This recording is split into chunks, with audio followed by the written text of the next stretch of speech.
Hey guys, I know this is something a little different, but I kind of wanted to document it because I thought it might be fun. What I'm doing here is I'm trying to get this 32-inch monitor, or actually it's just a LCD TV that I got for free when I purchased my latest Samsung phone. I want to attach it to the back of this desk, right up against that leg, 'cause that's a nice solid piece of wood. And I'm going to use some pretty crude methods of doing it, but I think it's going to work out fine. These are the M4 machine screws. Those are basically what are required to mount anything to the back of that monitor. This is a standard door hinge. It's pretty heavy duty, but this, let's see here, there we go. This display actually doesn't weigh very much. It's a cheapy one, so it's pretty hollow. I mean, I can easily pick it up with one hand, and it's not that hard. And then I just grabbed some M4 washers just to make sure that things are nice and secure, nothing's going to slip through my drill holes. First thing I did, unfortunately I didn't record this, is I took this piece of, I think, 1/2 inch, might be 3/4 inch, I think it's 1/2 inch, plywood. It's just MDF, nothing super high grade, and I put some properly sized drill holes through it, and those are positioned so that it lines up with the VESA mount here, using this guy right here, which is a free VESA mounting template that you can get offline. There are two basic VESA sizes, measurement sizes, 100 millimeter and 75 millimeter, and they're both square. So I just figured out which one it was. It was the 75. I used that, and I put some drill holes through this for my M4 screws using a properly sized drill bit, which I measured by simply holding up an M4 screw to my multiple drill bits until I found one that was about the same diameter. Next thing I'm going to do, mount the hinge to that piece. This is the monitor here. Basically, it's going to sit right here, so it won't block the camera, and I will be able to swivel it like this, so that it faces directly towards me. At least that's the idea.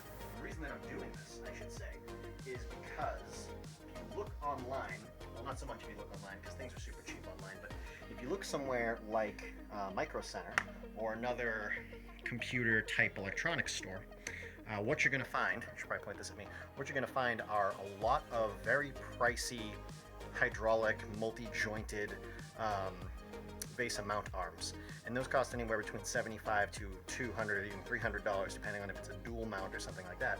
I'm building this for the total combined cost of less than $10, and it should meet the needs that I have. So yeah, let's go ahead and attach this door hinge to this piece of plywood.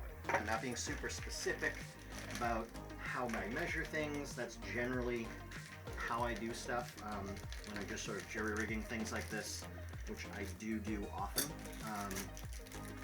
Obviously you guys have never seen, but upstairs in my house I have several pieces of furniture that I've built.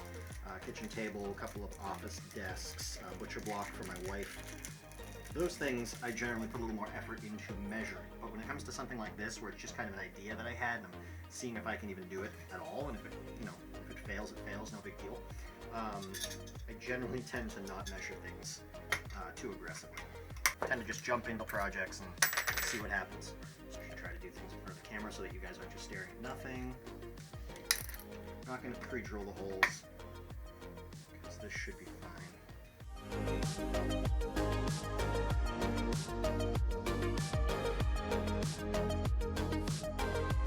Ooh, that's got a nice stiffness to it.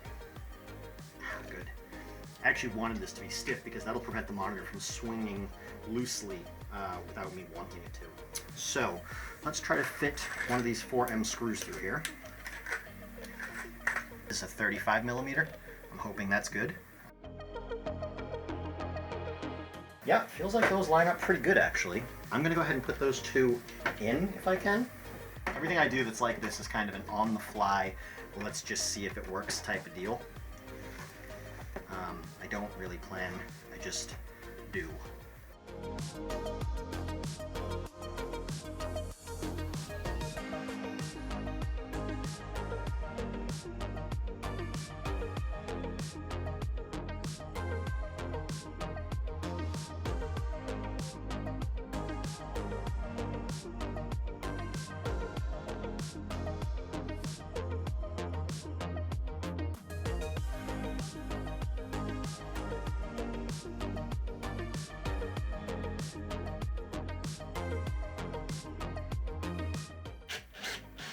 Doesn't look like there's any chance.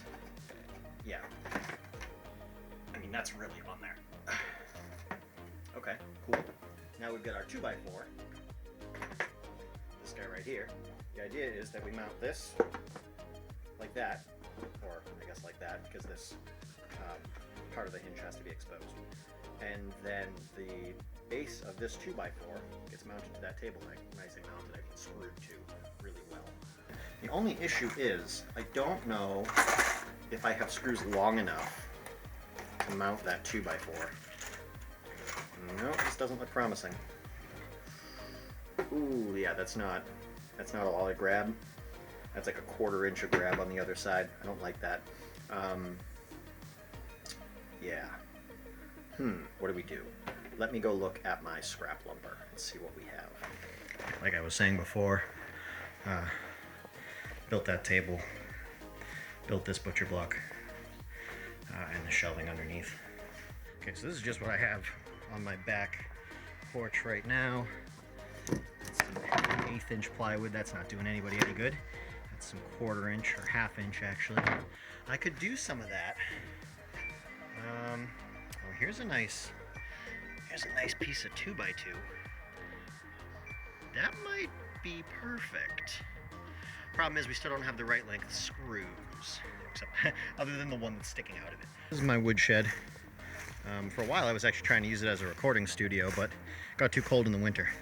And there's just random scraps of wood lying around it in pretty much every direction. There's some on the side over there. There's some back around this side.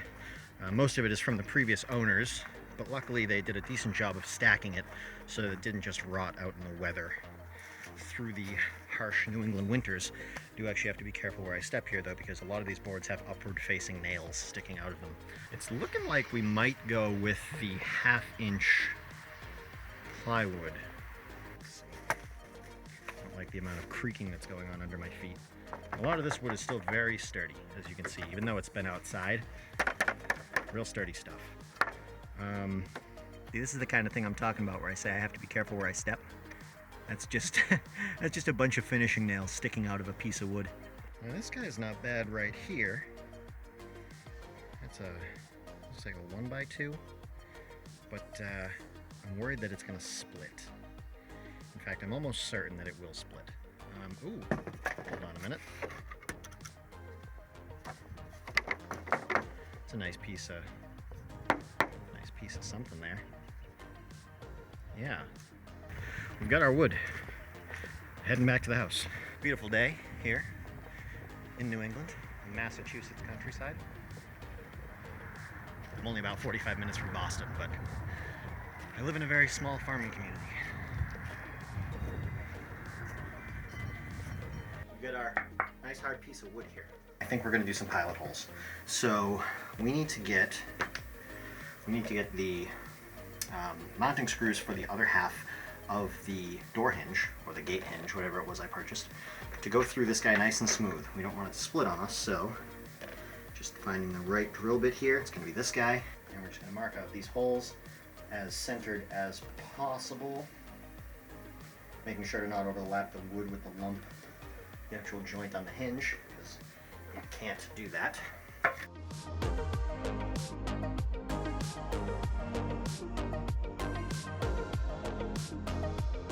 Those look like they line up very nicely. Hopefully you guys find this stuff interesting. I realize it's not necessarily gaming related, but it is related to my gaming setup. So if you're ever looking to sort of build your own gaming desk, unfortunately I already built my wife's L-shaped office desk, and that was very, very poorly done. I would not do it the same way. There was a lot of balancing and, okay, hold this while quickly drilling that before it tips over. I would not do it that way again, but I would love to show you guys how to make a pretty cheap office desk if the occasion ever arises for me to make another one. But in the meantime, at least you can get a cheap base amount out of it.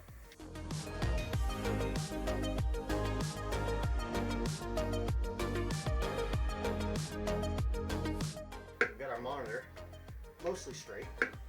Yeah, straight-ish. Attached to our, we have our hole attached to our mount, attached to our monitor. Our hinge is doing the work there and is opening in the correct orientation. Because again, leg like this, and I want it to be able to swing. If I would hold it, yeah, I want it to be able to swing this way. So now I'm going to mount it to the table leg, which means I'm going to have to move you guys.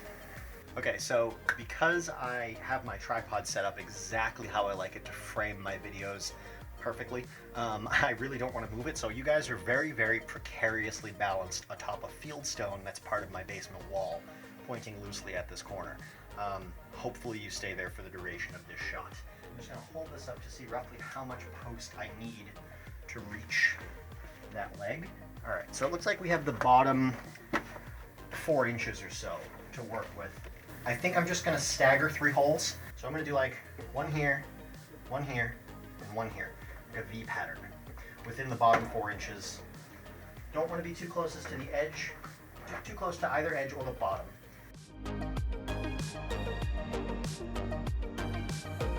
I realize you guys really can't see anything, but it's the best I can do. Definitely needs the other 2 screws, but that is in there.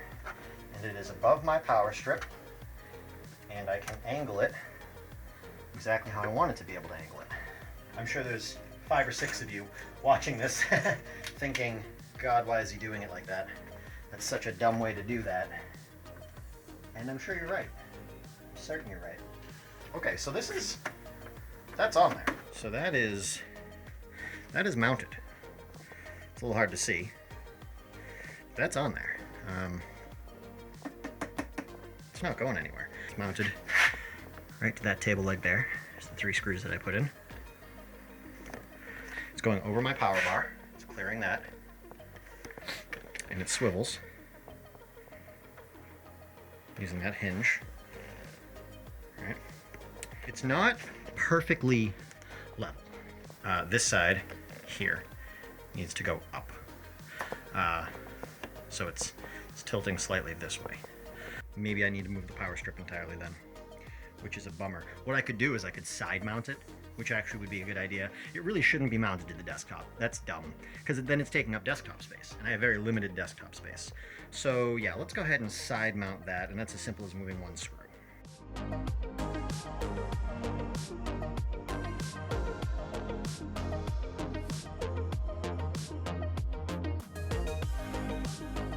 I'll probably do some cord management in a minute, just to make sure that that's a little neater. I mean, I'm going to clean this whole thing up. I'm kind of a neat freak when it comes to my workspace, so this is all going to get cleaned up. But now, you can actually see a little better now. The monitor is still a little crooked, but not a ton, and it actually becomes less crooked when you swivel it because the swivel is on a slight angle, which I did by accident, but it's a happy accident. I am going to clean off my desk, and I am going to do a little bit of a test setup to see how I like that. The screen is too far to the left from this angle.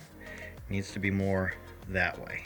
See how this is mounted almost 2/3 over the desk? I meant for it to be 2/3 off of the desk. So it's really kind of just floating over the corner as opposed to over this half. The best way I can think of to fix that is to undo, come on, focus camera, undo these 3 hinge screws here, slide the whole hinge plate over this way, and mount those 3 hinge screws more like here. Don't love the idea of that because that means there's going to be a lot more, the monitor weight isn't going to be centered on the hinge, it's going to be hanging off one side of the hinge, but it's still light enough and that hinge is still sturdy enough that it should be okay, and that'll also give me a chance to properly angle it.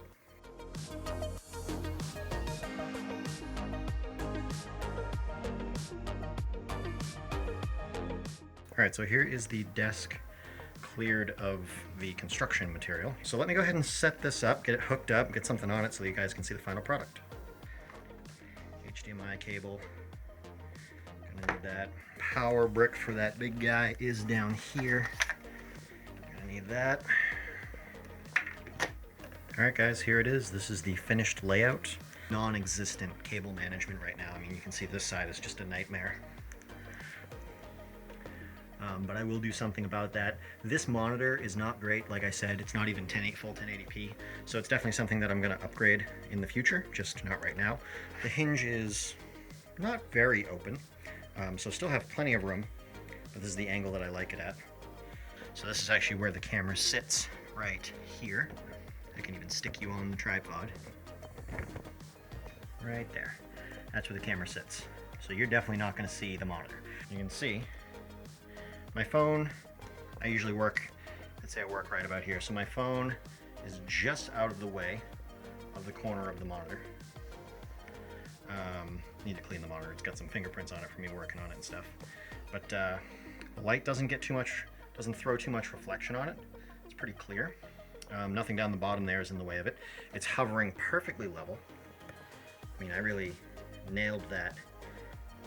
Don't know how, but yeah, it's perfectly level to the desk. And you don't even see the mount that it's on. So even though it's kind of ugly and homemade, it's completely invisible. Like even if you look down the bottom, you can't see it. It's completely concealed behind the monitor. So yeah, that's awesome. It just kind of looks like it's floating there on the back end of the desk. So yeah, I'm very happy with how this came out. It took a little longer than I thought it would, but anytime that you don't properly plan and sort of design your build ahead, you're going to run into issues. I think all I'm going to do when I record is pick up the headphones, the keyboard, and the mouse and put them on top of the laptop up there. Very happy with this. Very happy with how this came out. Thrilled, really. The only downside is it's not a great monitor. I don't think I'll be upgrading for a while. And to be quite honest, when I do, I might actually just attach it to this, because I'm super happy with this. Granted, it's probably not going to be a 32, it'll be like a 27, but I'm very happy with that. This has been one of my better ideas. I spent $15 to make this. Something like that. Granted, it's not as flexible because you can't raise it and lower it and rotate it this way, but you can swivel it, right? So that's one axis. Hell, some $100 monitors don't even come with a single axis adjustment. It's just feet that don't move. You have to twist the whole body, feet and all. You know, the mount literally has to turn. So this is better than some $150 monitor stands, and it cost me 15 bucks, and it works perfect. Super happy. Anyways, thank you guys for checking this video out. I hope it wasn't a complete waste of your time. If you want to try something like this, I always find little projects, you know, whether or not they fail or succeed, to be a learning experience, and that in and of itself is good enough for me. I'm lucky enough to have some power tools and some stuff lying around, but I mean, hell, if you have a hardware store within 20 minutes of you, I honestly think going out and buying the wood that I used and the hardware, given that you have a power drill and some bits, I think you could spend easily less than $20 even from scratch, even if you didn't have anything lying around, and you could make this work for you. Yeah, anyways, thanks for checking this video out. If you guys haven't yet, please go down and subscribe so that I know that you're enjoying what I'm doing. Make sure if you do, you click your notification bell and you set it to all, otherwise you're not going to get any notifications. And if you like the video, like it, and if you dislike the video, dislike it, and if you have time, leave a comment. Also, if you haven't yet, go check me out on Instagram and Twitter and Facebook, where I also have how to roll dice channels, which I mostly use to share video uploads, but I also throw some other stuff in between, news, updates, little pics, stuff like that. Yeah, other than that, I will see you guys in the next one. Have a good day.